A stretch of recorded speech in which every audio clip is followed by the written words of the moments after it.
What's up, y'all? It's Jeff Cobb, and you're listening to Ricky and Clive Wrestling Show on Social Suplex Podcast Network.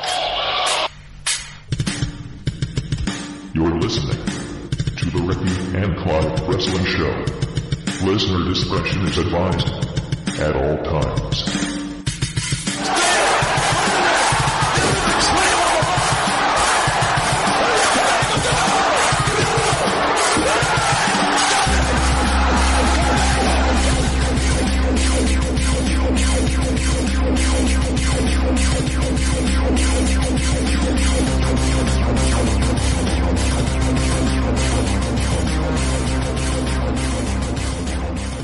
Hello and thank you once again for downloading and listening to another episode of the Ricky and Clive Wrestling Show, part of the Social Suplex Podcast Network. My name is Clive and I am joined by the returning to Scottish soil Ricky. Bonjour Ricky, comment t'appelles-tu? How was France? Oui, bonjour. It was good.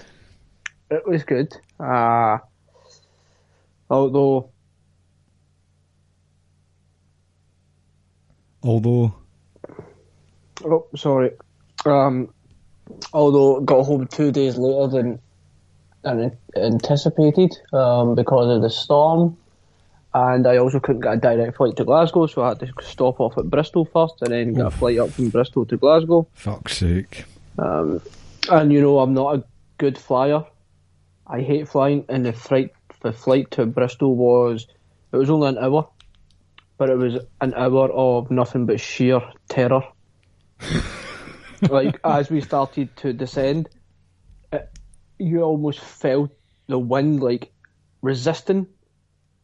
And as we got closer to the ground, it felt like we weren't actually going to hit the ground because the wind was blowing that much. And I don't know if it was in my head, but you kind of felt the plane move a little to the side.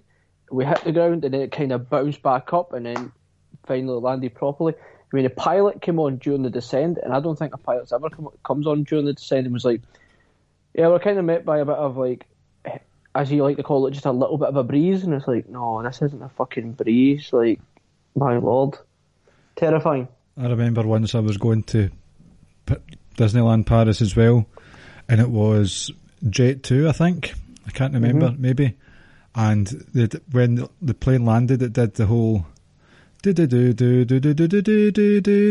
something, right? But then the pilot said, and we got here in record time tonight, ladies and gentlemen.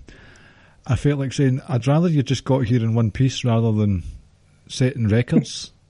Did you see, talking about setting records, did you see there was it New York to London flight, I think, that done that distance in like 4 hours, 57 minutes because of like the storm was basically, they were flying alongside the storm, so it helped.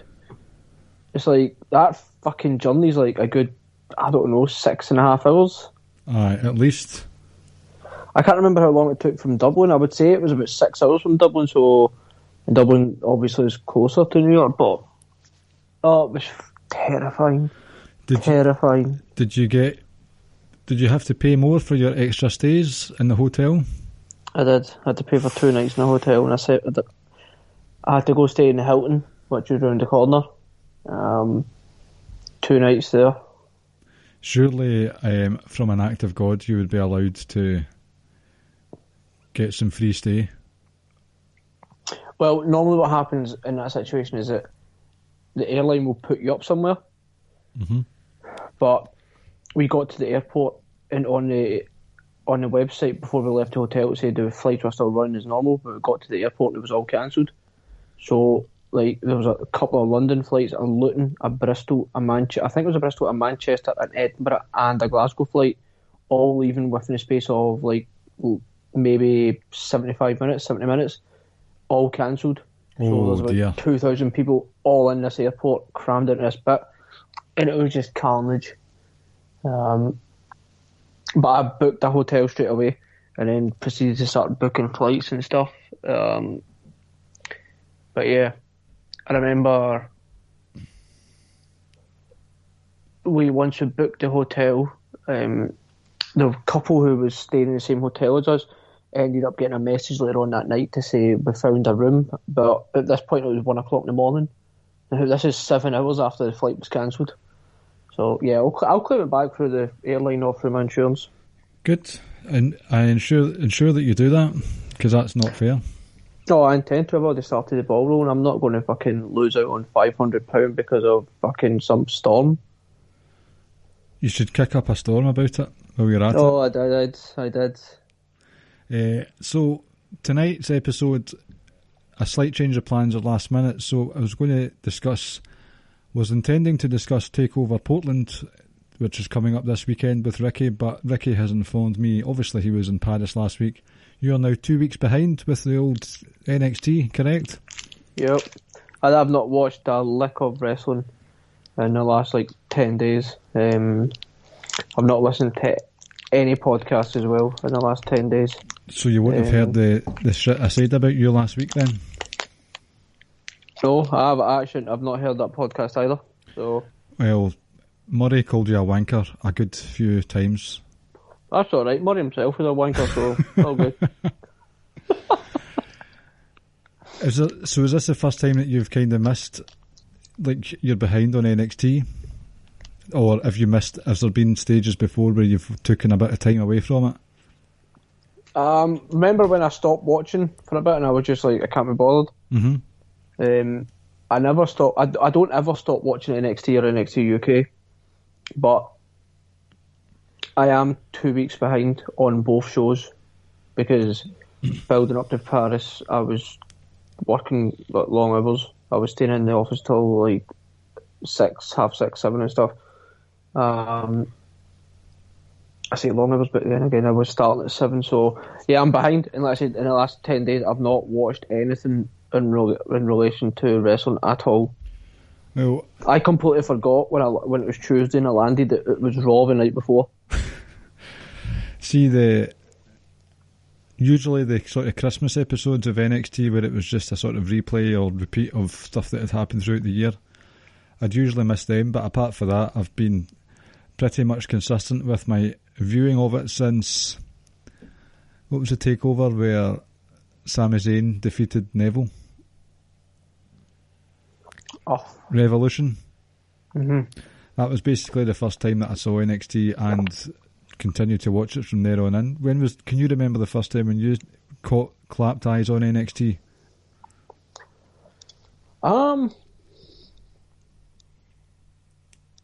No.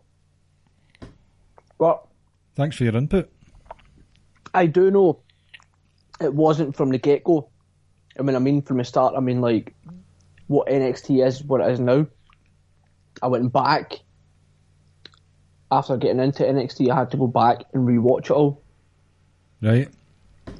But I can't say off the top of my head when exactly it was. I think, do you know what it was? I think it was the back end of Sammy's title reign. Right. So when it was with Kevin Owens and stuff like that? Yep. And then I had to go back and rewatch it all while watching the current stuff. So, what was I going to say there? So it's roundabouts the same time as I did. Because at roundabouts that time, I was ball deep in the old What Culture obsession, so I was on What Culture. Oh, yes. Back when it was a good website. Aye, exactly. It was just fucking balls. They'd done one of their 10 ups and 4 downs for how they used to do that. Yes.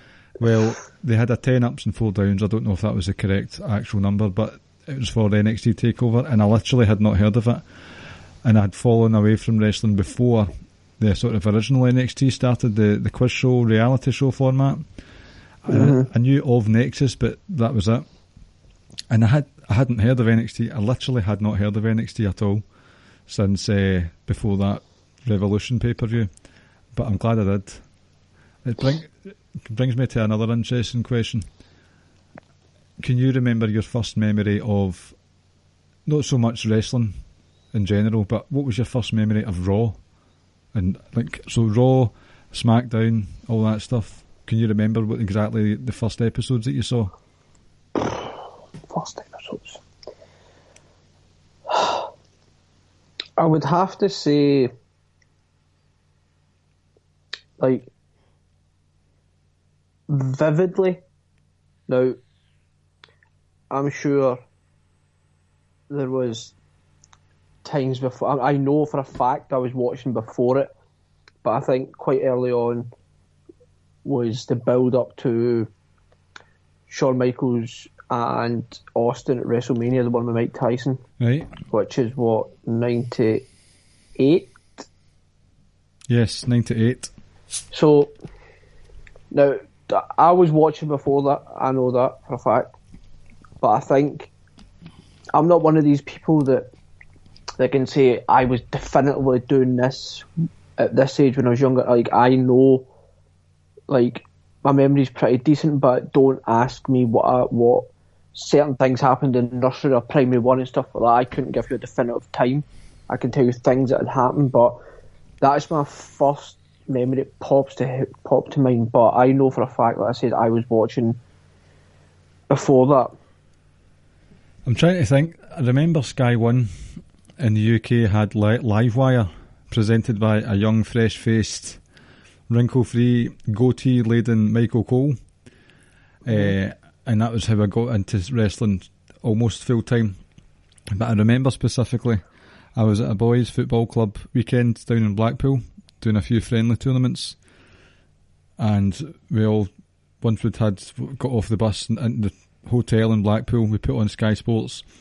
And the very episode that I saw, which sort of started it all, was when Stephanie was abducted by Undertaker. So she'd already been abducted by Undertaker, and this was basically the sacrifice or crucifixion episode, and Austin came down and saved the day.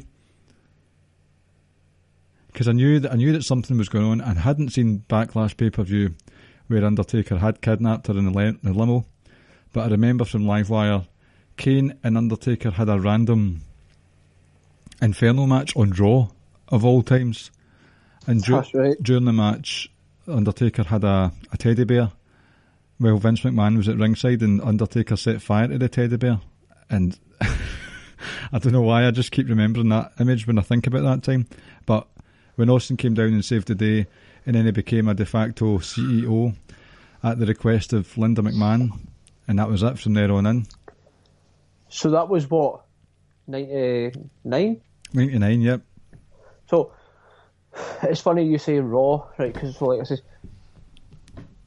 a lot of, and I guess I said Austin and Mike Tyson because it's such an iconic moment. Like, a lot of my memories, and I've said this before, are kind of like related to some of my favourites. So I know I was watching in 97 because of Bret Hart and Undertaker. It's SummerSlam, wasn't it, when Shawn Michaels was the special guest referee? Oh, you go on about that match every couple of weeks at least, aye? Yep. So, like, I know I was watching then, but don't ask me about Raw moments at that point. I remember I absolutely loved Bret Hart's heel run. I remember he had a couple of real good matches with the Patriot as well. Right. So yeah, I think if you ask me what, like, my early memories of wrestling itself and what I remember, it would predate 98. But for some reason that Raw moment sticks in my head as if that's when I started seeing Raw. I think, like you says, it's not like we had internet, we didn't have like the full Raw live over here. It was just highlights or edited stuff and whatever back then. So I guess that might play a part in it as well. See, as well, with the Monday Night Wars documentary series on the network, you end up knowing what happened throughout the 97, 98, all that stuff. So it feels as if it's hard to definitively remember when you sat down and started watching it because you have a memory of that now. That's it, and I think at the same time, though, watching that documentary, it kind of helped me remember things in the sense that I remember watching that and I remember where I was, and I remember how I felt, kind of thing, so it helped bring up those memories. Because, like I said, we didn't have access to that like the Americans obviously do. It with touch of a button. It was like on tape delay and stuff like that, and it was actual VHS tape. You need to tape it up, record it on. Because even back then, I know now that Raw and SmackDown are on live at 1 a.m. over here, but there was a time when Raw was on Friday nights in Sky Sports. That was the first time it would be on that week. Like 10 o'clock at night and stuff. And SmackDown was on in Sky 1, which is not a free channel, but it was one of the easier to get channels if you had a sort of basic cable or basic Sky. And so SmackDown Saturday mornings 10 a.m. Right. Yep. And the whole the screen would freeze whenever a chair shot happened, or it would pan away. Or it would pan into the crowd. Yeah. And there was even a time in SmackDown where on Wednesdays, so you had the Saturday morning one, and then the following Wednesday at 5 o'clock or 6 o'clock or something, for a short time they had the original, so the unedited version, like a more sort of, what's the word, age appropriate one for that time of day. Yep. And even then, some of it was still edited, because I remember, I don't know if you remember when Jericho and Benoit were feuding in 2000, and Jericho had been pinned under a shutter, and Benoit basically did a concerto to Jericho on the concrete. Do you remember that at all? Yep. Well, they froze the screen for that as well, even though it was the sort of unleashed, unedited version. And I don't remember seeing another episodes on at that time. This, I think I know your answer, because I don't know why, it just seems to be everyone's answer, but what was your first memory of SmackDown? Because mine was, and I don't know if this is the case, it feels as if it is though, and it might just be because it's ingrained in our memories, but it was the Buried Alive match, Big Show and Undertaker versus Mankind and was it Austin? Vaguely remember this as well, yep. That was the one where Vaguely remember watching it. Where Big Show launched Mankind off the ramp. Mm-hmm. And my oldest daughter, when I showed her the video of that on the network years ago, she said that big man's throwing a dog. Yep. Can you remember roughly? What was my first ever? See, again, talking about early memories and stuff, it's difficult to say what I do remember through actual memory and the documentary series. I want to say I remember the first ever episode. I want to say that. So what was on the first ever episodes? Because I feel as if the whole Buried Alive match, I'm sure that was in the first episode. Let's check. First ever episode of SmackDown. It came up with SpongeBob there. Speaking of documentaries, did you see that the Ruthless Aggression era's got a wee docu-series coming out in the network soon? I did not. No, the Buried Alive wasn't that one, because I want to say Ken Shamrock and JBL had a no DQ or a no count out type match on the debut SmackDown. Kane and X-Pac defended the tag titles. Do you remember how over they were? Yes, I want to say it was against the New Age Outlaws. Aye, and that's when... Was that not when Kane said "suck it" with the voice box? Might have been. Here we go. That was, yeah, so it wasn't that. I'm right. It was those matches that were on it. I've got the first televised edition episode of SmackDown results here. Or I did. My screen just went fucked off. The main event was Austin and Rock in a tag match, was it not? Come on, stop mucking about. So, my God, there was, fuck's sake, 1, 2, 3, 4, 5 dark matches. Yeah, I'm sure the main event was Austin and Rock. Well, according to this, the tag team championship match was The Undertaker and the Big Show, who were called the Unholy Alliance, defeated Kane and X-Pac and the APA in a triple threat tag team match. Really? Aye. Triple H defeated The Rock to retain the WWF Championship. That's the first match in a Smackdown. That's fucking crazy. Shawn Michaels was the ref. Tori defeated Ivory in an evening gown match, and Shane McMahon has wrestled Mankind. Did you know this? Yes, you're right. It was Triple H and The Rock. I don't know, what episode am I talking about then? You might have made that up. No, I didn't. See, again, it's difficult to remember what I actually do remember and what I've watched since. Mm-hmm.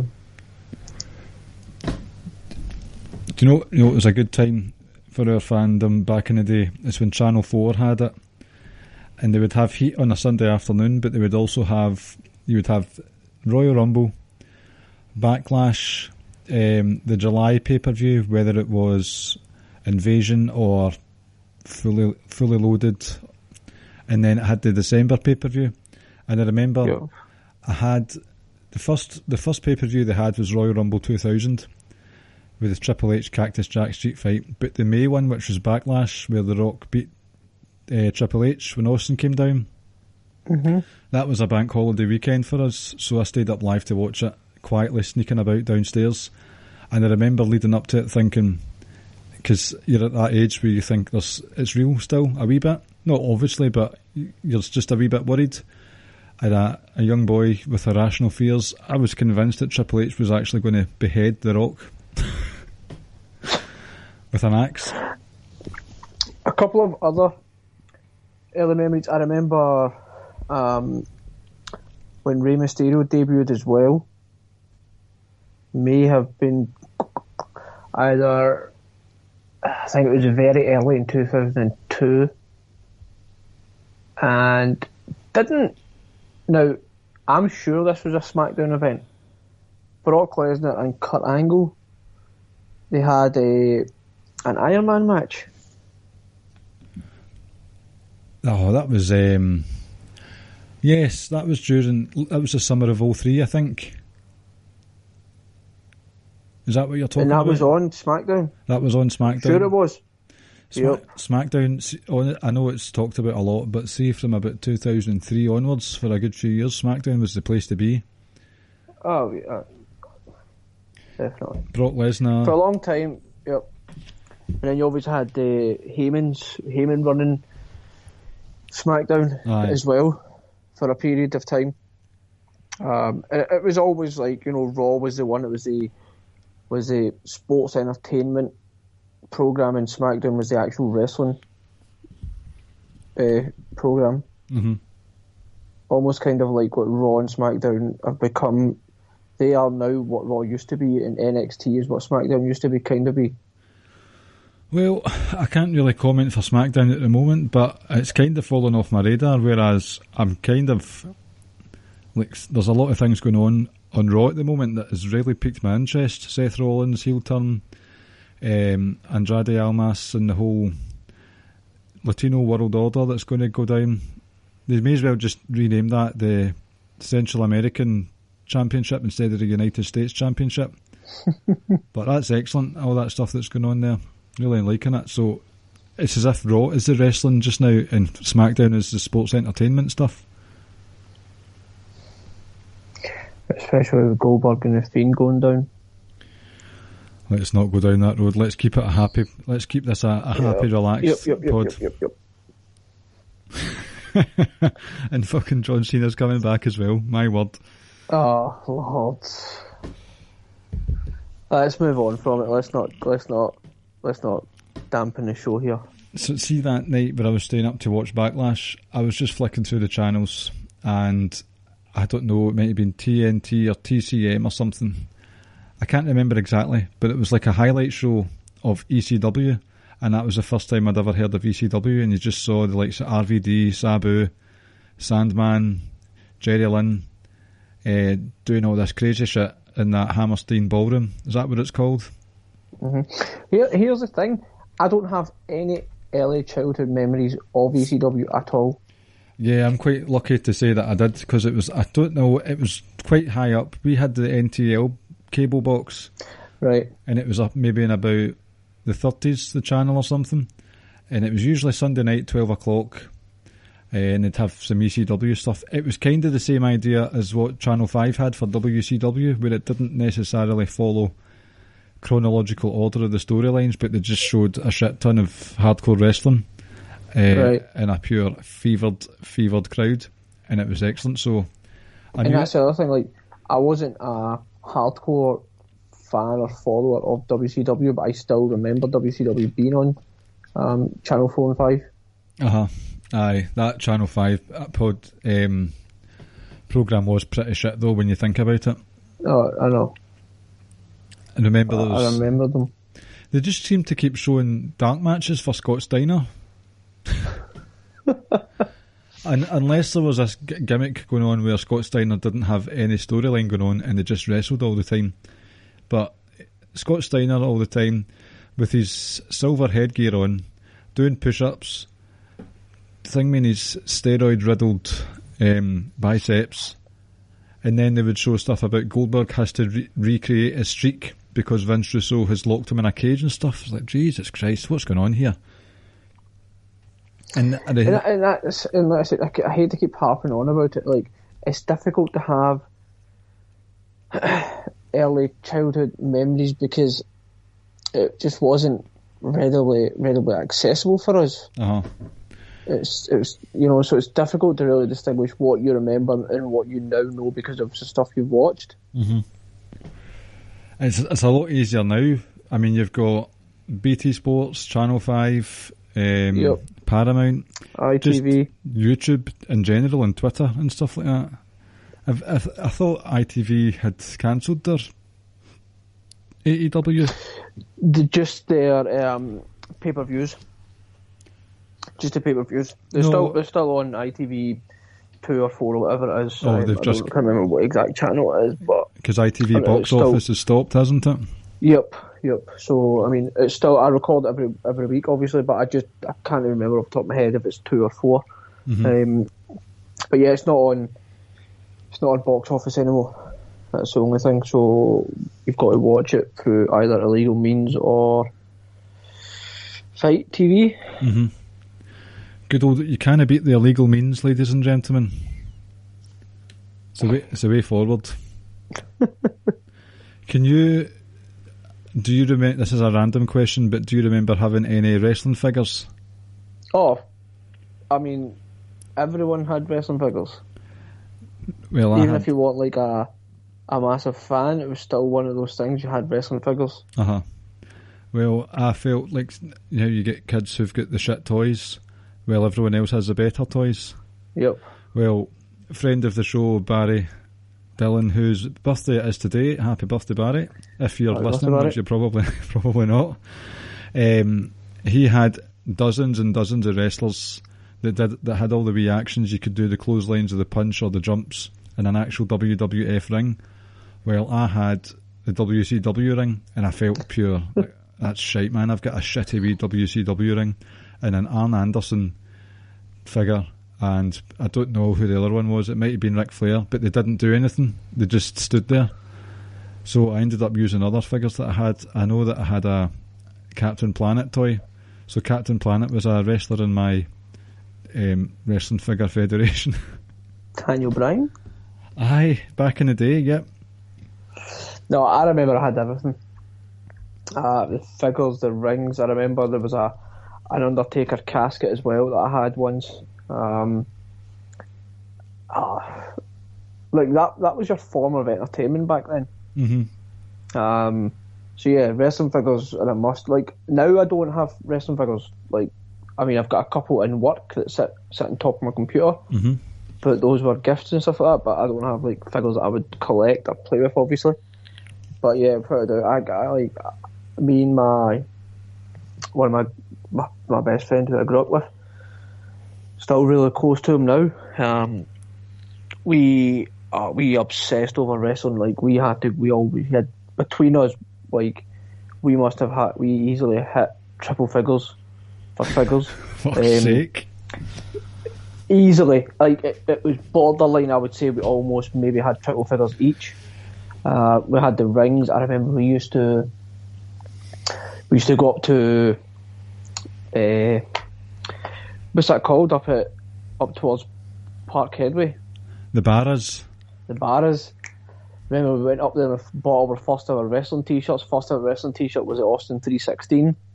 We used to go up and get our wrestling figures. It was it was just that. It was a much happier and simpler time back then. It really was. Going to a dodgy black marketplace where they sold chipped video games.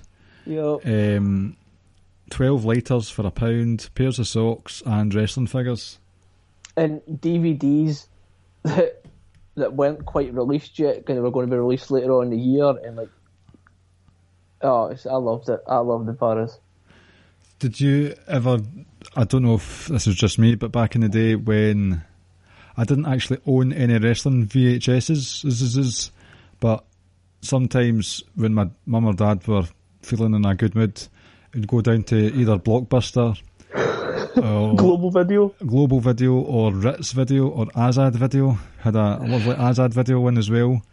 And they'd have some wrestling ones. So I remember distinctly the first pay-per-view I ever watched was SummerSlam 1992, because I rented it out of, it must have been Ritz Video at the time, and that was the one with Bret Hart and British Bulldog. Mm-hmm. I remember renting wrestling videos as well. I also remember much later on, obviously in like the early thousands, or probably would have been in late 90s maybe. Anyway, when you were able to, when we started being able to order pay-per-views and stuff, I used to stay up and record them, and I used to make one of my sisters stay up with me because I was too scared to sit downstairs myself. Poor wee Ricky. I mean, I was only a little kid, and it was middle of the night, and the slightest bit of noise, you were scared. She shouldn't have allowed you to do that. Well, she actually quite liked wrestling as well. So she would do it. I mean, I had to kind of persuade her at times to come with me. But I said, those were good memories. See, one of the other ones that I stayed up late for was the Invasion pay-per-view. Mm-hmm. And it got to the point, it was one of those ones that wasn't on live, it was on at 10 to 2 for tape delay reasons. Mm-hmm. And it finished at about 5, and my mother was working early, and I heard her get into go and get ready in the shower, so I had to be really quiet and tiptoe back upstairs when it had finished, like a wee sad sack. Just in case you get shouted at. Yeah, and I was I was the exact same. Ripe old age of 24 at the time. That was the one where Austin turned heel again when he cost the WWE side of things, and I was fucking so gutted because that was Austin. That was the one where Austin he was in the pub feeling all sorry for himself. Vince got him back on side and he cleared house on a Smackdown or Raw. Remember that one? That's arguably the greatest, in my mind, the greatest segment in WWE history. I know people want to talk about the beer truck and the Mike Tyson moment and countless Taker moments and etc., etc. But that entire, when the WCW and ECW guys started beating up all the WWF guys, and then all of a sudden you saw Austin's pulling up, and then you saw him beating people up backstage, and then it was Jim Ross's commentary. Will he come out? Will he come join the fight or whatever? And then his music hits, and the crowd lose their shit, and I mean properly lose it. Aye, it was crazy. And then you see Jim Ross going, "Oh, he's talking, it's the old Stone Cold, he's talking." You're like that, everything about that I thought was just pure joy and excitement. It was excellent, and then it all came tumbling down again. I know, but that moment was just so great. And speaking of the invasion, I remember Vince McMahon's promo backstage when he was trying to hype people up as well. Yes. And I don't know why, but he started making reference to like old school wrestlers, and then as the camera was panning around to each wrestler, then you saw him getting up into Rock's face and he was saying, "Hi Chief Peter Maivia," and Rock was bouncing up and down. I don't know why, but that also, when it comes to the invasion, that moment sticks in my head as well. Yeah. That was a great time. Like, Invasion angle retrospectively gets destroyed from people, but I thought it was excellent. I loved it. I think at the time I thoroughly enjoyed it. I really, really, really enjoyed it actually at the time. Oh, I definitely. I can understand why people kill it now, because at the end of the day, like Hall, Nash, Hogan, Goldberg, none of them were there. Well, that was out with their control though, with the whole exactly, contract. and I think that's why it could have obviously been better. But see, at the time, I absolutely loved it. And I guess it's just, I don't know, it was exciting at the time when I was watching it, but obviously when you look back on it now, obviously it could have been that bit better if you were able to get all those other big guns involved. Well, one positive way of looking at it is you ended up getting some memorable moments over the next 2-3 years with the likes of, I mean, at the time it was a big deal when Goldberg came over, when Ric Flair came in to say he had rights to the company. Rey Mysterio's isolated debut was put over in a big way, and then with that match with Kurt Angle that he had at SummerSlam 2002. So you had isolated moments for these guys coming in, and I feel as if from a sort of big moments in WWE history, that's better than having them all sandwiched and smashed into the invasion angle. Yep. And obviously that Rey Mysterio Kurt Angle match you reference to is arguably the greatest opening match ever.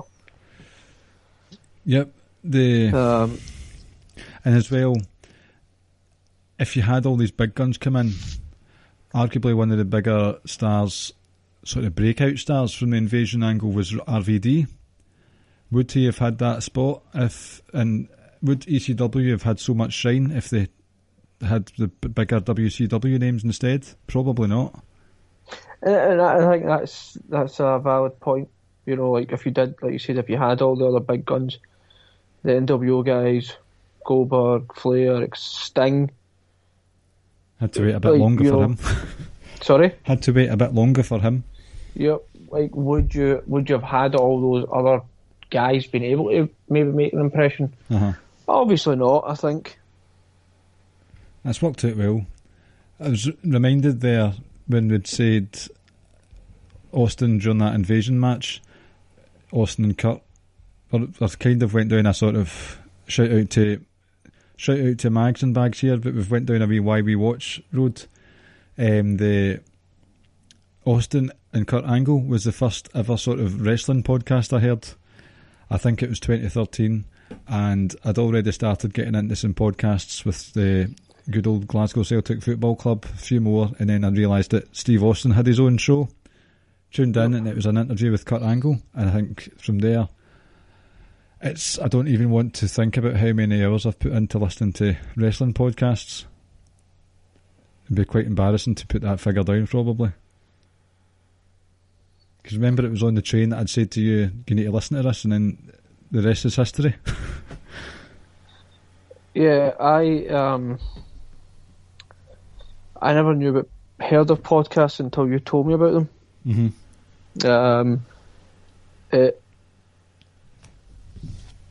So I remember the first time you told me, I was a bit like, what the hell is a podcast? And this wasn't like, we're not like kids, you know, we're grown adults at this point, and I never ever thought of it being a thing until you told me, and this was kind of like after we discovered obviously that we were both wrestling fans. But yeah, no, let's say that's the greatest thing you ever done for me, obviously, was introduce me to podcasts. And I also remember I binged a lot of those Austin ones early on, because he had Bret Hart, he had Jericho on at one point, he had Kurt Angle, countless other people as well that we absolutely loved. I think he had the Big Show on as well. A lot of those early Austin ones were absolutely fantastic. They were excellent. I'm trying to think. It's really only Austin and Jericho that had got on my radar back in the day. But I think that was about the time where we thought we got the train home together more often than not throughout the course of the week. We had the technology on our phones. We would talk about the podcast we were listening to, and I don't know whose smart idea it was to start our own podcast, but although we've been on Social Suplex since the Survivor Series of 2017 time, we did have 2 different podcasts before that. So the first one was the second one was the Ricky and Clive Wrestling Show without any Social Suplex support. They were some crazy times. Probably a lot of the stuff was on PC, but technically we started on the train home. We did. I think, obviously, we're missing, before we got onto that, we're missing a bit of a chunk before how we got to the train podcast. So if we go back in terms of how we kind of became friends and how, when we found out we watched wrestling and stuff like that. Obviously, we were introduced, or because we worked in the same company, same building as one another. We were introduced from a mutual friend, the great David Clinton. Rest in peace. Yep, and obviously Barry as well. He's not dead, by the way. No, and obviously, so we knew of one another beforehand, and then eventually we started speaking a bit more. I think it was only really until we were in the same team, and we referenced it before. Clive was my boss for a very short period of time, and it was at that point. It was a shite boss. It was at that point that that we found out that I still watched wrestling at that point, but you used to watch wrestling. Mm-hmm. And then we would kind of talk about stuff that used to happen and reminisce, I suppose. And I think the great thing about what you helped me do when it came to wrestling was obviously wanting to do this podcast, introduce me to the podcast things. And I've said it time and time again before, because I like to give myself a pat in the back. The reason why you got back into wrestling was, you give yourself a pat in the back? Surprise, surprise. And I saw your Facebook post saying Paris is ready to meet Ricky. Jesus. Honest to God. And you never even fucking liked it. You just commented laughing. Well, okay. Thanks for the like. Le Chump. So, yeah. Obviously, and I've said it on a podcast before, is that the reason why you got back into wrestling is because I was telling you about Daniel Bryan, and this was in the beginning, I would say in the midst of the Yes Movement. It was in the build up to the match with John Cena at SummerSlam when Orton cashed in. And I said it before, it was I told you that there's a guy in the wrestling right now who's getting pops like Austin was getting back in the day, or that was a comparison I used to kind of emphasise no one gets those kind of pops nowadays, but this guy's it's just almost there kind of thing. See, I think I didn't watch the whole pay-per-view, but I watched the match with Daniel Bryan and Kane on the pay-per-view after the Mania that he won. Mm-hmm. And slowly but surely, with the advances of technology, I found out I could watch these on my phone. I'm pretty sure there's versions of YouTube of the pay-per-views, but played at 0.8 speed, stuff like that. So yep. Do you remember them as well? Mm-hmm. And it was around the time as well where Seth Rollins had turned heel, betrayed the Shield and all that stuff, so the Seth Rollins and Dean Ambrose rivalry was heating up big time. So that was getting my interest going as well. But it was about that time you had said to me about Daniel Bryan getting these big pops, and I thought, surely not, because I had a vague memory of him at maybe the 2010 WrestleMania where he was in a tag team with Big Show. That might be a big lie, what I just said there, but it feels true.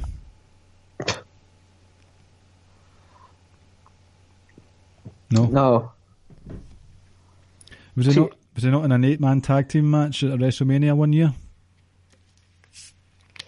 I'm not sure if it was 2010, because 2010, what was 2010? It would have been, because that was when Nexus was, wasn't it? 2010 was Taker and it was Shawn Michaels. Aye, 2. Yep. And it was Cena, Batista.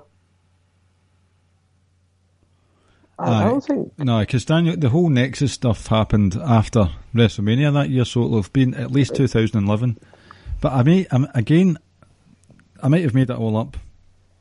I don't think Daniel Bryan was on that card, from what I remember. Probably not. He's always given the bad rub at WrestleMania, apparently. Well, I mean, not... It's kind of true, but anyway.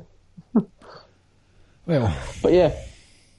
and then that's how we became, I suppose, podcast buddies or wrestling buddies or whatever. Mm-hmm.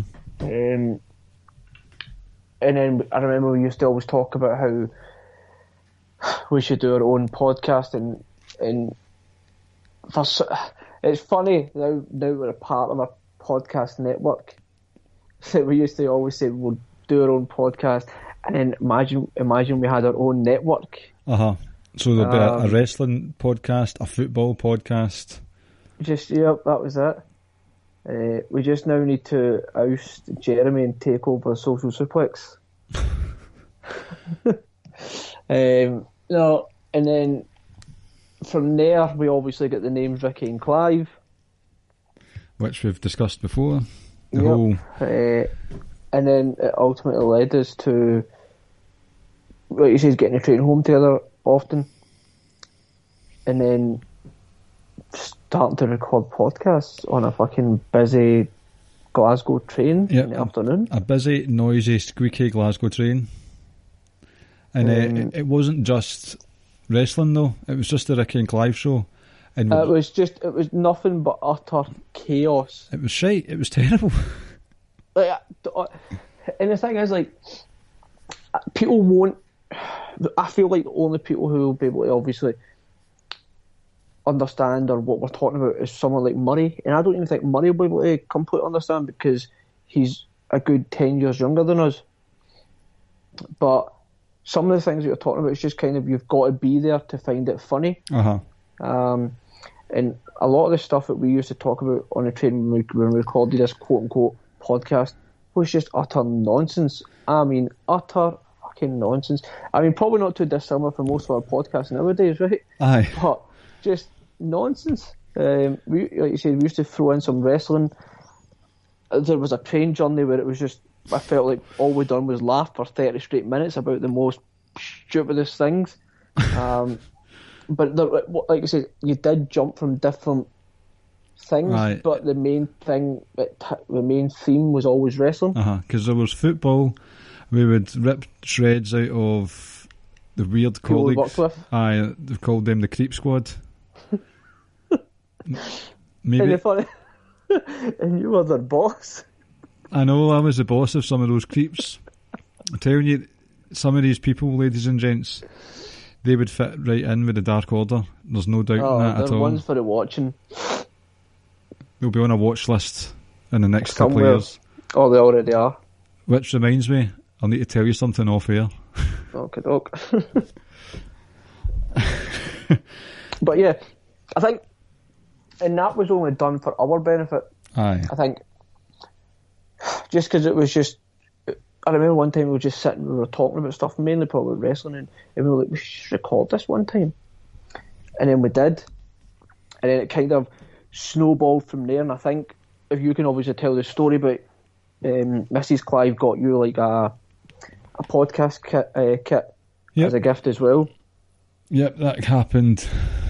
First Christmas in the new house.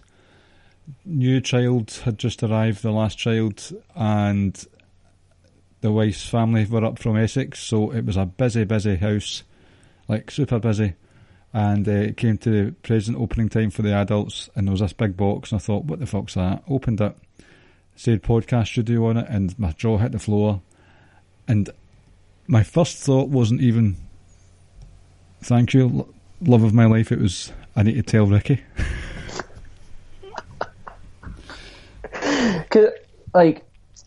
And you'll continue, this was something we spoke about for so long, but we genuinely, I don't think we thought the other one wasn't serious, or we just genuinely didn't know how to go about doing it, and we'll touch on the first time, the first proper podcast we started doing, and how grim it was at the beginning. For a lot of the time, if I'm honest, very grim. We had no clue how to market and promote and what to do and stuff like that. We just, and I feel and I think a good thing is, and I suppose we can touch on it later on, is our reasons for podcasting have never changed, even from the very first time we sat down and trained together. Mm-hmm. We can sit and we do literally text each other every day. Yeah. Not about.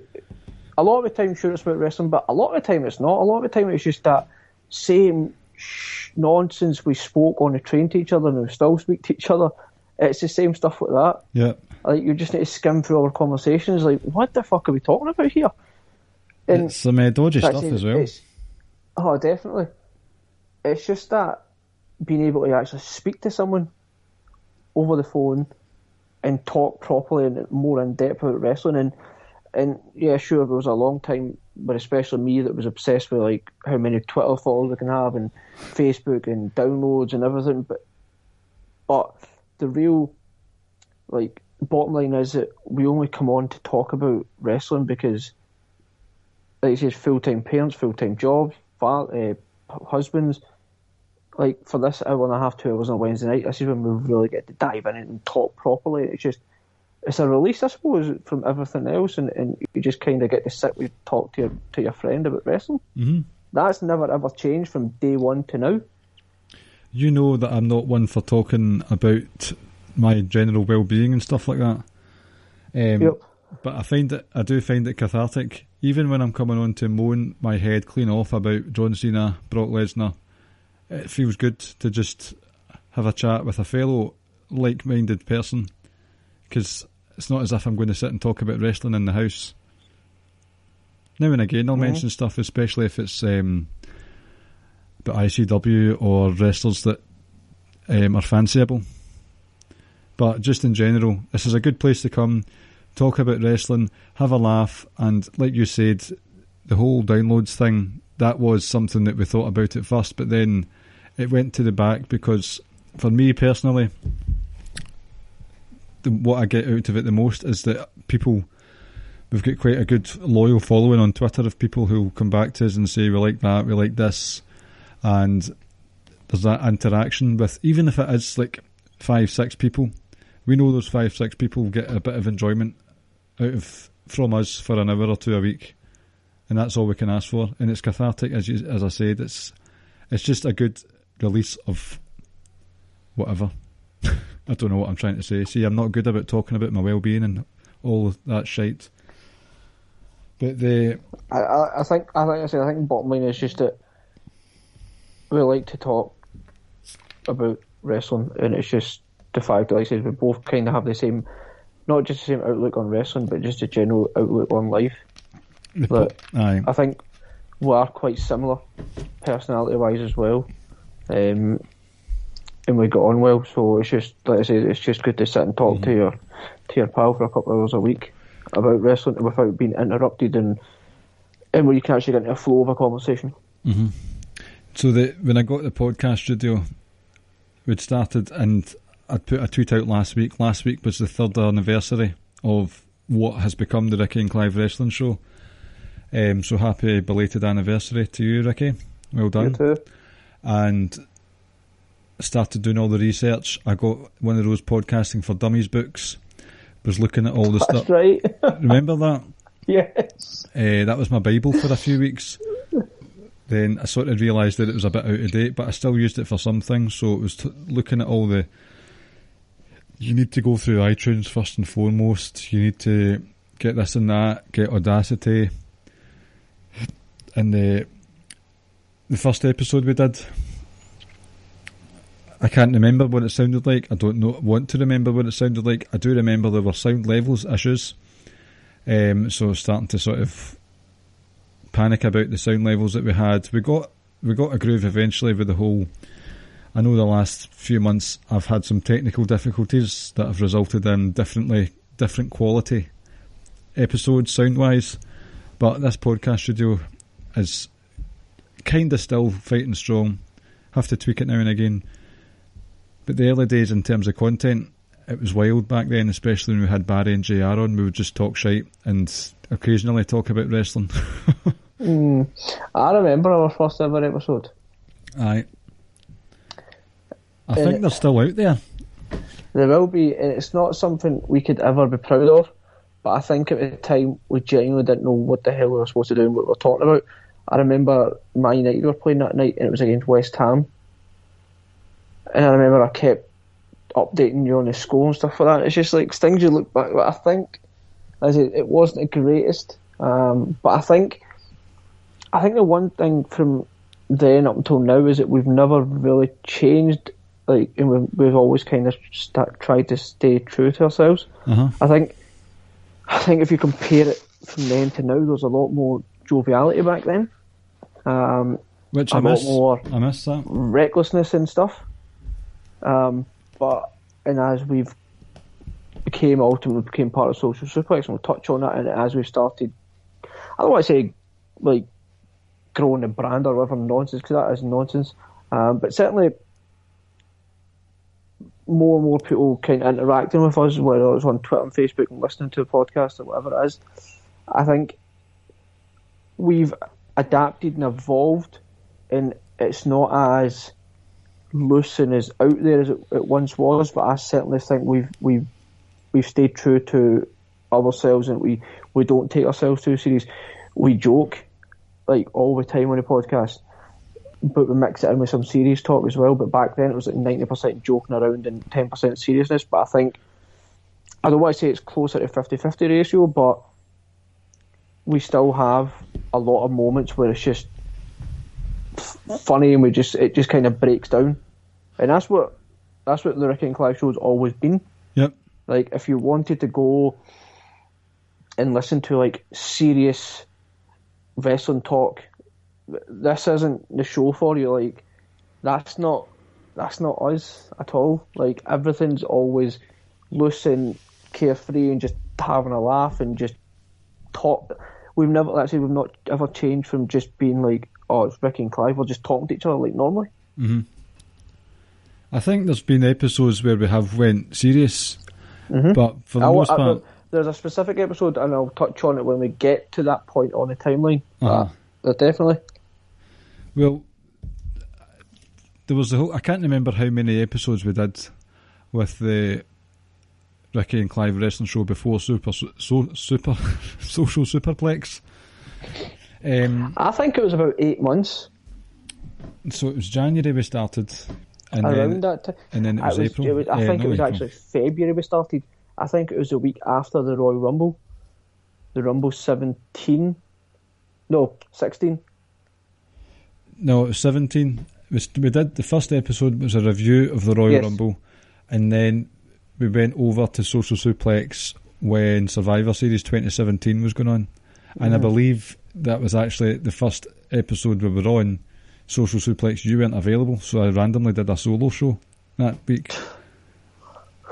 Not a good start. The Brock Lesnar schedule started 2.5 years ago. That was agreement I signed with Jeremy when I first came on.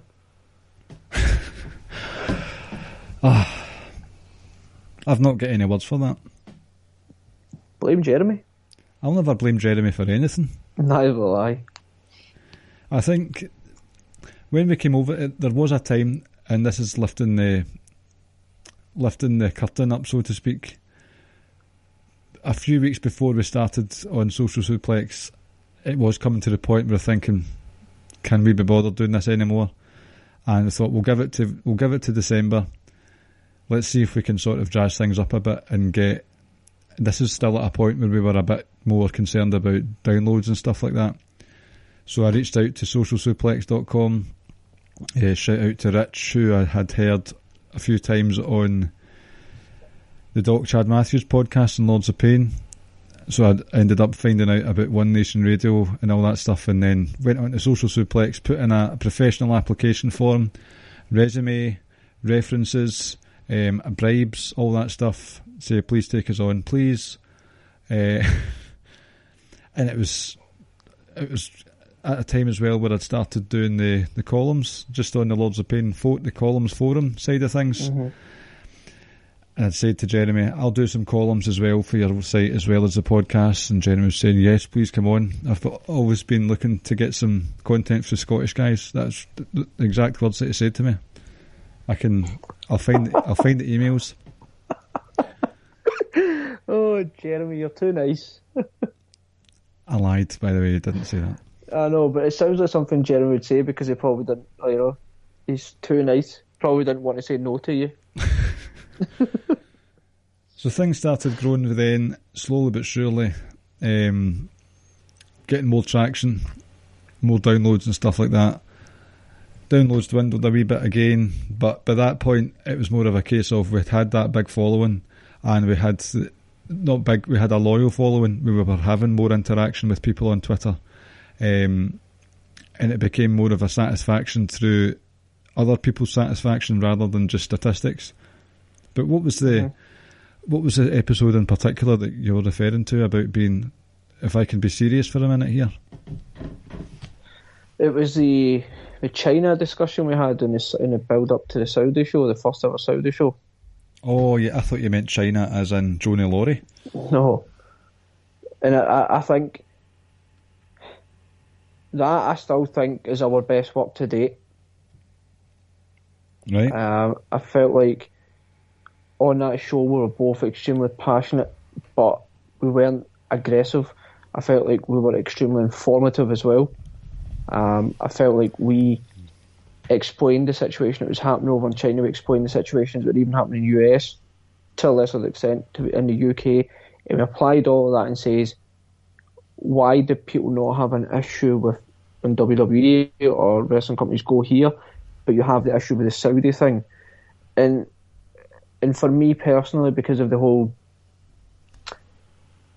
let's be blunt about it, because of the whole just religious aspect of it, and how Saudi Arabia is a Muslim country, and me being a Muslim, it was like that kind of got my back up with some of the stuff people were saying. It was understandably. Like, you're ignorant and ill-educated, so I'm here to kind of educate you on something that you don't want to be educated on, because you want to continue living in a world of ignorance. And I don't know, that was something that I was extremely passionate about. Mm-hmm. And I thoroughly enjoyed it. And I think Josh of Keeping It Strong Style on 2 occasions said that was, he initially said that he thinks that was the best work we've ever done, and he was extremely proud to have that on our network. That's right, I remember him saying that, yeah. To have someone like Josh say that was like that, straight away you were like, man, that makes me feel good. To then, obviously, One Nation Radio and Kiss, they done a kind of a breakdown of Social Suplex, the history of it and stuff. I can't remember if it was the start of this year or just the back end of last year, but it was quite recently. It was a great episode, and they spoke about the great moments in Social Suplex, and Josh even says it the next day in a group chat. He was like, I'm sorry, like, I totally forgot, but I wanted to mention that, but I want to tell you now that was one of the best moments on this network, and that for me, that's a standout moment for me without a doubt. It was one of the. This isn't one where we had an important message to tell, but there was 1 week where we had drunk our super juice, we had taken our performance enhancers and stuff like that, and it was the week where we just had a sort of hodgepodge of news items. Paige had to medically retire, EC3 had joined the performance centre, and there was a few other things, and it just seemed as if we were firing all cylinders. Do you remember that one at all? Yeah, I do. It was seamless, and I thought that was just, if we were ever to do an advert, that would be the one. Even though it was just a random, it wasn't a special episode where we went through a stage of doing special ones, like for instance, I think we did Edge's career, did we not? Or was it Money in the Bank? We did Money in the Bank. Money in the Bank. We did the like sort of hardcore wrestling in WWE, and those ones as well. The news one that just stuck out as an episode where we were just firing on all cylinders. But I think one of the things that sets us apart, and although I am now exposed to a lot more podcasts about wrestling, at the time, I don't think there were many other people doing wrestling quizzes. So the wee quiz that we do, 99.999% of the time, that's what sets us apart. We finish with a wee bit of a quiz, and also the sort of quiz time invitational. Stressed the living daylights out of me behind the scenes, but seemed to get a lot of joy from people, and I think that those were special episodes as well. I think, to touch on a couple of things you just said, the quiz thing is something that we've done from other days on the train as well. Yep, 2016 time. Yep, we would talk nonsense, and then when we got to a specific train stop, because we knew I got off the train first, we knew my train station was coming up, so the quiz would come out. Even sometimes when ultimately I went to work somewhere else, then you moved on as well, we would still end up on the same train line, but you would come on later on, and one of us would have a pre-prepared quiz. Aye, that's right. We would, at this point now if we're on the train together, we're only on the train together for maximum of 10 minutes. Mm-hmm. So we'd quickly do a quiz, and that's something that we've done since day one. And look, I know when we first came on, like, the Kiss guys absolutely loved the theme tune. I don't care how people perceive the quiz theme and how people perceive the actual quiz, whether they enjoy it or whether they think it's just stupid or what. We don't do it for other people's benefit. It's something that we've done because we've done that with each other since day one. Uh-huh. And it's just something that no matter what happens with other wrestling podcasts, that will be with us to the day we stop recording podcasts. Which will be next week.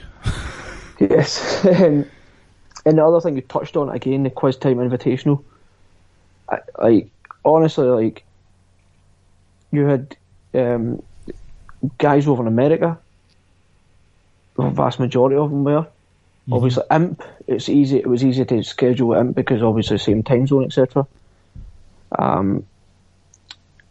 But getting, for instance, I remember in the semi-final with Josh and Sir Sam, we'd done it on a Saturday night. We recorded it, and this was before the Canelo-Kovalev fight, I think it was. And Josh was like, I've got a few hours before this fight, so I can come on and do it then. It's like, this guy's fitting it in to the middle of his day, but more than anything, Sam was waking up at stupid o'clock in the morning to come on and do it, and it's like... In his car. In his fucking car as well. So his beautiful baby could sleep soundly without him shouting about Dean Ambrose and Seth Rollins and stuff like that. And then he produces that hype video as well, and it's just like, do you know what, yeah, fine. I'm sure there was especially when it came to the hype video stuff, I'm sure it was a bit of there was a bit of jokiness behind it all and stuff like that, and I'll just do it. But see, at the same time, the fact that they took time out of their day to do stuff like that, see the fact that Sam woke up at 4 or 5 in the morning to go sit in his freezing cold car to record the podcast. Some of these guys have just bent over backwards to try and meet our needs, and it's just it's crazy, because Sam could have been like, no, look guys, you need to wake up at 6 o'clock in the morning because I can't do that, kind of thing. It was unbelievable, that, like it says, when people are about to do that for you, you kind of well, do you know what, we've actually built, even though we've never met these guys face to face, and when it comes to Sam, potentially maybe never will, we've actually built a friendship over social media. That people are willing to come in and do this, and that's awesome as well. Rance as well, a regular contributor to the show. I can say wholeheartedly my time on Social Suplex, and I'm going to touch on one more thing as a proud moment for me. Two more. I think the best thing I've done when it comes to being on the Social Suplex was WrestleMania in New Orleans. Rance message into the Facebook Messenger group with Social Suplex one saying, look, I can't make New Orleans because of, not going to divulge his personal information, but he was like, can't make it, does anyone want these tickets, blah blah blah. I read it and I gave it a couple of days and I said, I'm going to reach out to this guy. I wanted to touch home, see, and I remember, I can go back and read the message I wanted to. I can't bother scrolling all that way back. And I said to him, just wanted to reach out, and I'm not being nosy at it, but just wanted to let you know if you ever want to talk, or hope you're doing well, or whatever it was I says. And then it literally snowballed from there, because I remember that first night we sat literally texting back and forth non-stop for like 4 hours solid, and then it continued the next day. I think the greatest thing I think that I've done on Social Suplex is reach out to Rance, because that's someone who I've got ridiculous amount of love for and ridiculous amount of time for. That dude would literally, it's a cliche or whatever, but he would literally give you the clothes off his back. Like, yep. He honestly, like we said, we're in the same WhatsApp group, a couple of other people, and we speak on a daily basis, but we also speak to him privately on WhatsApp. I can't even begin to say how glad I am that I reached out to him, and we're now really, really, really close friends. So that for me is probably, when I break it all down, Social Suplex, I'd be like, do you know what? That's the moment that I'm like, I'm so happy that happened. Cannot speak highly enough of that guy. I've just got so much time and love for him. Yes. And before I'll let you quickly chime in once I get these two bits out. Another specific moment, just purely for myself, was WrestleMania last year, when I had to do the solo show for the first time ever myself. You did a sterling job. And I reached out to Rich and Jeremy and Rance because I wanted to specifically address the Kofi situation. And when I'd done recording, I was like, I felt good. You know, I felt these guys gave me good feedback and gave me genuine emotion and stuff like that. And like I said, it was the first time I'd done it. It was quite nerve-wracking. And that was a proud moment for me personally. And again, this is going to sound like I'm kissing ass, but it's not. The first and only time we got Jeremy to come on, and I mean only time, I mean like to come on to like a non-quiz time show, was to review SummerSlam 2018. That's right, yep. That was the first time Jerry came on, and I remember when he agreed to come on, and then when he started recording, I was like, do you know what? This is a guy that runs the network, that brought us here, that keeps us here, is happy to have us here, and he's coming on our show, and I was like, he must like us. Like, he must like the content, he must like us as people, that he's willing to come on our show and do it, because he could have simply said, I don't have the time. And with Jeremy coming on, and obviously his knowledge and just how nice of a guy he is, because he's another guy that I literally can't say a bad word against, because he is just one of the nicest, sweetest guys I've ever met. And it's like, he's coming on our podcast and he's happy to do this for us, and it's like, fuck, he must surely think highly of us. And that, like I say, when that happened, it was like, it was a pretty sweet moment, I must admit. Well, eternal thanks anyway to Jeremy. He is a good guy, patient with us, he's always been helpful. He's been especially helpful as we've transitioned over from Podbean to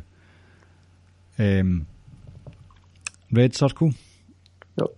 When I was asking... Also, sorry to cut you off, another thing I want to say is, because you said being thankful there, like when you had your technical issues as well, Rich was excellent as well, and trying to help out how to do stuff like that as well. They were all helpful, but Rich was giving us like cheap help, and I thought, excellent, good man, giving us some bargain deals and stuff like that. Yep. At the moment, it turns out that I'm not requiring it. I might need it soon, so I have saved and bookmarked Rich's tweets about the XLR cables. So another shout out to Rich. Thanks, you good man. But, with the Red Circle thing, we've transitioned over there, so I've got 3 points to make, and then we can thing me things up. Can't remember what the term is. Wrap things up. With Red Circle, we've Podbean site shut down as far as I'm aware. I think what I might do is if there is enough interest, I might put together. I still have the MP3 files of all our episodes on a terabyte drive in my bedroom. I'm going to look out the Quiz Time Invitational episodes, put them up as one file or one series. Maybe sell that for a good $40, perhaps, if people are interested. No, in all seriousness, I might do that though. Not for that amount. The shout out to Rance for basically being an insomniac, so that when I've watched NXT in the morning, I can go back and forth with him and just gush over Dijakovic and Tommaso Ciampa. It's always great to know that Rance can't sleep on Wednesday nights / Thursday mornings.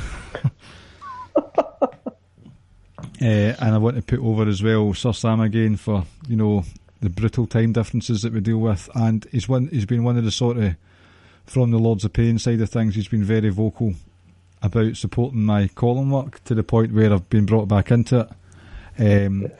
Because when it came to 205 Live, I'd just fallen out of love with writing altogether, and I'd written a couple of weeks ago about why in more detail, but I've got the bug again to the point where I'm not looking forward. I'm still doing it like a fortnightly thing. I'm not wanting to bog myself down too much, but I've got the bug again, and I'm looking forward to writing every couple of weeks. And the Dean Ambrose, John Moxley thing that I wrote last week got quite a lot of feedback. Opinions, obviously, on both sides of the fence, but it was a discussion nevertheless, so it means that there's people out there that are reading it somewhere, so that's good. So shout out to Sir Sam for believing in my work and for going to the crazy lengths of recording in your car. I think that's us. We didn't really have a plan tonight, so it's kind of turned into just a sort of history lesson. I've got a couple of things. Right. Obviously over time, like people like Darren as well. Yes. Like, we have stolen his format tonight, let's be honest. Puts us over something awful. He's a legend of the wrestling Twitter. Yep, definitely. Even though he's got a hatred of Bret Hart, which I find quite ridiculous, but each to their own. Like. What do you find more ridiculous? The fact that Darren thinks Bret Hart is a wet fart? That's more ridiculous. Or that his Badlands podcast, Paul Tolley, does not like crisps or potato chips. What's worse? The Bret Hart one. I'm sorry, but if you don't like crisps, then you're for the watching. You can listen. What's worse, Darren hating Bret Hart or Brexit? Darren hating Bret Hart. What's worse, Darren hating Bret Hart or Donald Trump getting a second term? Darren hating Bret Hart. Exactly. No, two more things. Another thing is also got to meet Caleb through Social Suplex, and that I literally talk to Caleb every single day, and I can tell you right now, some of our conversations are just stupid and ridiculous. Like, he'll probably message me now once he hears this and try to talk serious. It's like it's just it's more ridiculous than others' conversation, because we literally have about 10 conversations going on within the one conversation. Like the other day, he randomly texts me and goes, "In Scotland, if a father loses a fight, does he have to let the guy who beat him raise his kids? That's how we do it over here." Like, what the fuck? Well, can our international listeners confirm that? Because I think that's that might just be an Oklahoma thing. Aye, as in his street thing. Yep. No, shout out to Caleb. Obviously, we got to meet Kyle and Carl as well through it. But another thing I want to really badly do is I want to get everyone who's involved in Social Suplex onto our podcast at some point. And I mean, I know, like, for instance, we've had One Nation Radio guys on. We've had both the Keeping Strong Cell guys on. Caleb has been on. Murray's been on. Obviously, we had the Outside the Edge guys on. But, I mean, it's only really been... But I want to get everyone on, not just for a quiz time, but to actually come on to the podcast and talk about stuff like that. I think that would be awesome to do if we can. Just as co-hosts, the way we do things. Yeah, exactly. Like, I would love to get them somehow to do that, and we'll see. But like I said, I think our time here. I think it's been really good, and it still boggles me that some people listen to us. It does. Like, it really does. I don't know. Like, I mean, you've got people over in America, Australia, here, Canada, down south, Canada. Like, what the fuck? Like, I don't know. Remember at one point we also had a groupie at one point. Remember? I can't remember his name, but remember that guy? That had referred to Alistair Black as Ali Black. Yes. I don't know whatever happened to him. I think he got chewed out from someone about defending Enzo Amore. Oh, did he? Uh-huh. Right, okay. I remember that guy. But no, it's been a journey. It's been good though. But I think, like I said, don't want to keep harping on it. But the bottom line is we do this for each other and ourselves, really. That's it. These are Wednesday nights that I don't need to do this. I don't need to do the columns. I don't need to organise guests and interviews and all that. We do it for the love of the business. It's still real to me, damn it. So, have we finished putting ourselves and our colleagues and Twitter friends over? I think so. I don't really have much to add on to it. I think people kind of get the gist of who we are and how we started and etc, etc. Good stuff. Well, it wouldn't be an episode of the Ricky and Clive Wrestling Show without a quiz, so guess what I have for you, sir? A quiz. A quiz. And FYI, time to be a dick. If anybody else has a quiz on their podcast, you've stolen it from us. Do you know, that's fair, right? But Mags did an interesting... You'd quite like this, actually. Mags, a couple of weeks ago, or last week, did an Ashes version of a quiz, so it was 2 English people versus Australian and fellow... not all Australian, but it was a quiz. Yep. England versus Australia, and it was Ashes rules, so you had to... I'm going to start sounding as if I'm talking out my ass, but you had to get 20 questions correct before you lost 6 questions. Does that make sense? Before you what? Like, if you got a question wrong, it counted as a wicket. Uh-huh. But if you got to 20 questions correct, it meant you won the inning. Yep. So that's you'd win the match. Well, see, there I go, I'm not sure. Because it's 10 wickets per inning. Right. See, right, well, I don't know my cricket rules. I'm sorry. But it gave me an idea of if we got Mags on at some point in the future, out with the current defending champion, Josh Smith, as the Ricky and Clive Quiz Time champion. If we did something like a Calcutta Cup, so Scotland versus England, or the old enemy, we did a tag team quiz between the two of us. Mags and a tag team partner of his choice. I was going to say, because it can't be Paul.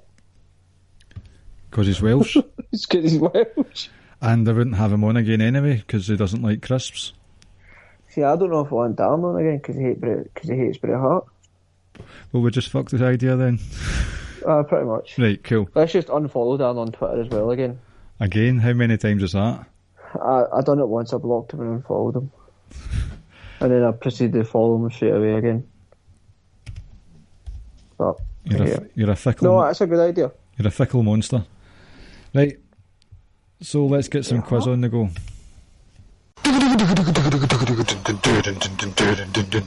It's fucking quiz time with Ricky and Clive and friends. A fucking WWE quiz. Now, I did have, as I said, there was a change of plans this week.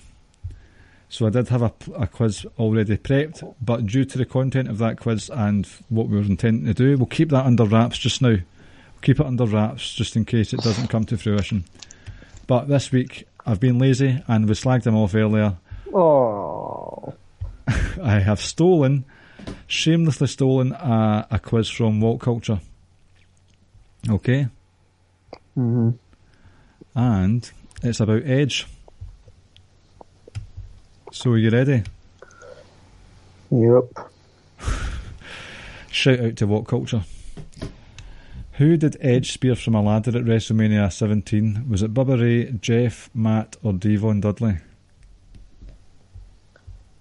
Can you repeat the question, sorry? Who did Edge spear from a ladder at WrestleMania 17? Jeff. Okay. Next question. It's one of those ones, multiple choice, and you wait till the end.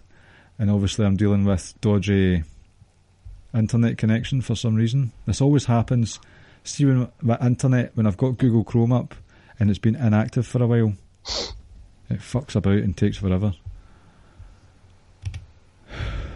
I might actually just scrap this quiz because it's taken so long. Right, what did Edge call his lifting DDT finisher? Was it living on the edge, edgehead, edge of the world, or education? Education. Next question. See, this What Culture's fucking going downhill. They've got their sport, it says in What Culture Sport, 8 things we learned from WWE's opening XFL weekend. For fuck's sake, it's got nothing to, the only thing is Vince... yeah, XFL is a WWE product, I forgot that. Who ended Edge and Christian's first reign as tag team champions? Was it Brothers of Destruction, 2-Man Power Trip, Too Cool, or the Hardy Boys?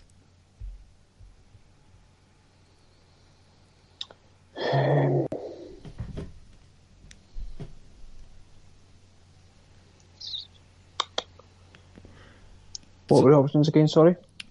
Undertaker and Kane, Austin and Triple H, Too Cool, or the Hardy Boys? Now, I'm not exactly asking you these questions, but we can go as a team, and I think it was the Hardy Boys at Unforgiven 2000. Yeah, I'll take your answer. Okay, let's move on. And there's another featured video here. 10 recent plots WWE dropped cold. So fuck. What Culture's fucking terrible. That'll be off the back of the Nightmare Collective, won't it? Alongside Edge and Christian, who were the other 2 members of Team Wreck? Was it Rhino and Kurt Angle, Ric Flair and Kane, or Dustin Runnels and Kat?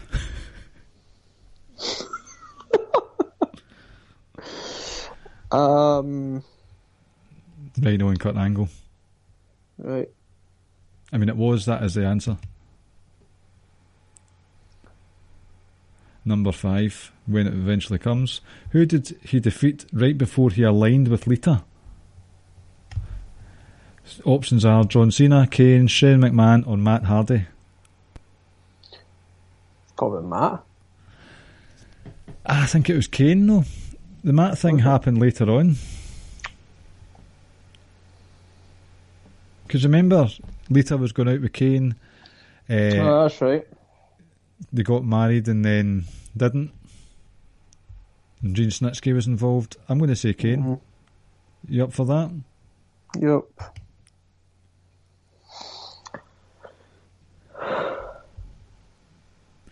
Number 6. How many Money in the Bank ladder matches did he win? Before even scrolling down to the options, I think the answer's 2, and it's just 1, 2, 3, or 4.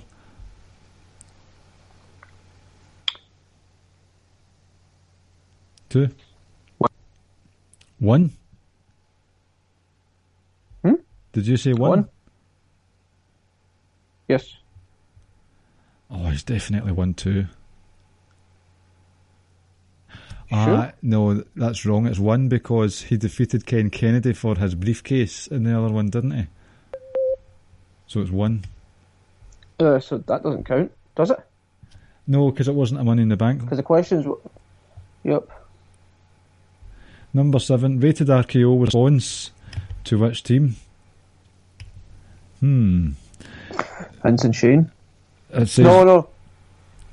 Well, it's Vince... DX. Aye, DX, Vince and Shane, Undertaker and Kane, or the Spirit Squad. It was DX, wasn't it? Because remember that match where Triple H fucked his quad again, and Shawn Michaels just went mental. Edge partnered with Kurt Hawkins and Who throughout 2008. Big Show, Chris Jericho, Mark Jindrak. Zack Ryder. I forgot Mark Jindrak existed. Come on, internet. Hopefully this is only a 10 question one. Listeners will have zoomed out by now. How many times did he battle The Undertaker one-on-one on pay-per-view in 2008? Now, before I start scrolling down, there was WrestleMania. What fucking question is that? There was WrestleMania, Backlash, and SummerSlam. I know that at least. No.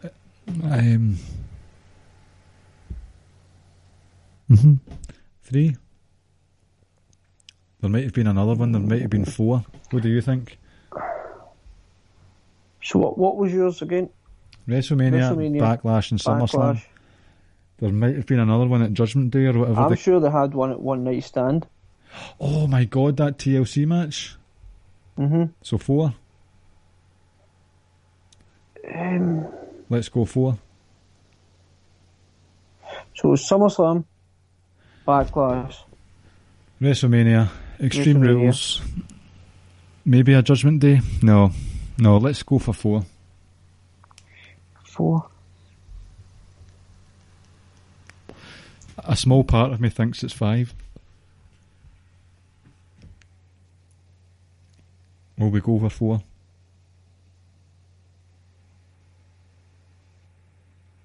I haven't think of this, I think, anyway. Eh?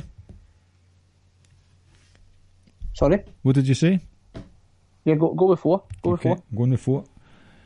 Question number 10, if it ever comes up. True or false, Edge lost the WWE title and won the world title at No Way Out 2009? True. That was the whole Chambers, wasn't it? He took Kofi Kingston's place.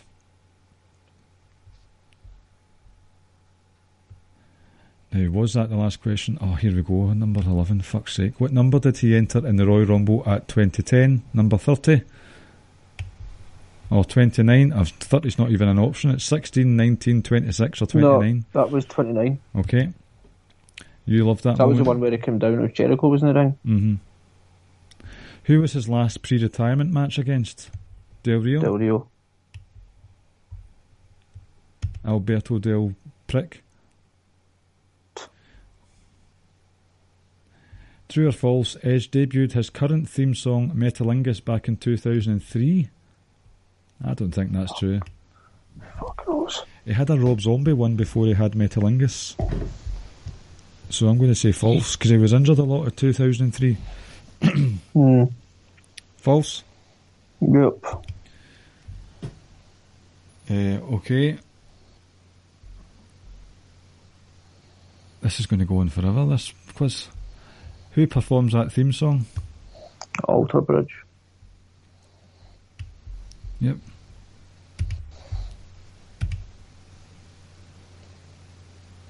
Hurry up and finish, man. Oh my god, what a horrendous picture. What number did he enter at in the Royal Rumble 2020? 21? Yes.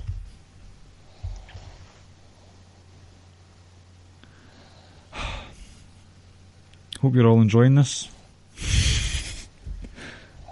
We're never doing a what culture quiz again. I know, I apologise, okay, but we scored an impressive 87%. So the ones that we got decent. The ones that we got wrong. Too cool were the first ones to take the tag titles off them. Oh, really? That's a lie. Where's the next one? It was 4 pay-per-views. No, it was 5 pay-per-views. I knew there was another one in May or something like that he battled with The Undertaker. Let's see, that might be the only other incorrect one. Yep. We got 2 wrong out of 15. Highly impressive. It's pretty good going. So, finally we got to the end of that one. Ladies and gentlemen, I hope you've stuck with us through this time where we've just put ourselves over. This has been... Well, not really put ourselves over. We put a lot of people over, but we talked about ourselves a lot. I'd like to take a minute to talk about myself. So we fucking should. It's all podcast. We have been the Ricky and Clive Wrestling Show, part of the Social Suplex Wrestling Network, where you can find other shows such as One Nation Radio, Keeping It Strong Style, Grown Men Watch This Shit, Get in the Ring, and All Things Elite. You can go to the website, which has columns as well as the podcasts, and you can get them sent directly to your email inbox if you press the subscribe button. On the show notes, you will see a link to the columns that I do for Lords of Pain under the brand extension series. There's also a link for getting some t-shirts from Social Suplex, whether it's a Ricky and Clive t-shirt or other Social Suplex guys. Social Suplex page on prowrestlingtees.net. Press the link there. There's also a link to the donate button if you want to make your podcasting house husband dreams a reality. The Facebook group is Wrestling Squared Circle Facebook group, and we are at Ricky and Clive on Twitter. I think that does it for this week, Ricky. I think it does. We'll be back next week. We will be, and hopefully you will too. Thank you for listening, ladies and gentlemen. Enjoy yourselves, and most importantly, enjoy the most ridiculous NXT TakeOver card I've seen in a long, long time. It's going to be a belter. Right. Yeah, take care, folks. Take care, and take over. For fuck's sake. Thank you for listening to the Ricky and Clive Wrestling Podcast. We'll see you next time.